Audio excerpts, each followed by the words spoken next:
Karnataka state वक्फ board ने तमाम अजला के वक्फ के दफातर और एडवाइजरी चेयरमैन के लिए एक रोजा वक्फ वर्कशॉप मुनक्किद की है। मौलाना आजाद भवन में मुनक्किदा इस वर्कशॉप में कई अहम शख्सियात ने शिरकत की, जिसमें वक्फ के हवाले से कई अहम जानकारियां दी गई। इस प्रोग्राम में यह बताया गया कि जायदादों के कागजात को कैसे दुरुस्त करना है। वहीं ये भी जानकारी दी गई कि गैर कानूनी कब्जों को किस तरह आजाद कराया जाए। इसके अलावा दीगर कानूनी चारा जोई पर रोशनी डाली गई। बोर्ड मिलके एक 25 to 26 DWSC कमेटी का चेयरमैन और कमेटी हमें बना है।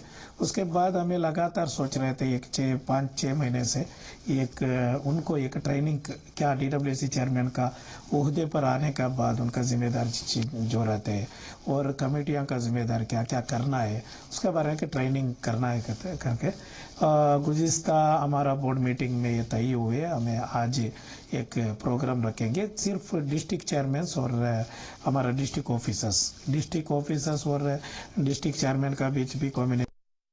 ये वर्कशॉप पे एक बोर्ड कॉन्स्टिट्यूट होने में पहली मरतबा पूरे मुतवल्लियां को और वक्फ ऑफिसर को बुला को उनको एक अवेयरनेस प्रोग्राम की, उनकी क्या ड्यूटीज रिस्पॉन्सिबिलिटीज क्या है, उनको क्या क्या करना, लीगल प्रॉब्लम्स क्या है, कैसा सॉल्व करना, प्रॉपर्टी कैसा रजिस्ट्रेशन होती है उसे कैसा करना, कमेटी का रिकमेंडेशन आया तो कैसा क्या क्या फॉर्मेलिटीज उन्हें करना, क्या प्रोसीजर फॉलो करना, कैसा भेजना कमेटी के। Bring them on the same plane that there should be relation between the DWC and the board.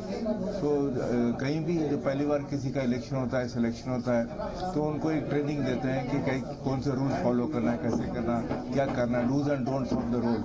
So roles जो है स्पेसिफाई करने के लिए ये प्रोग्राम रखें हम लोग।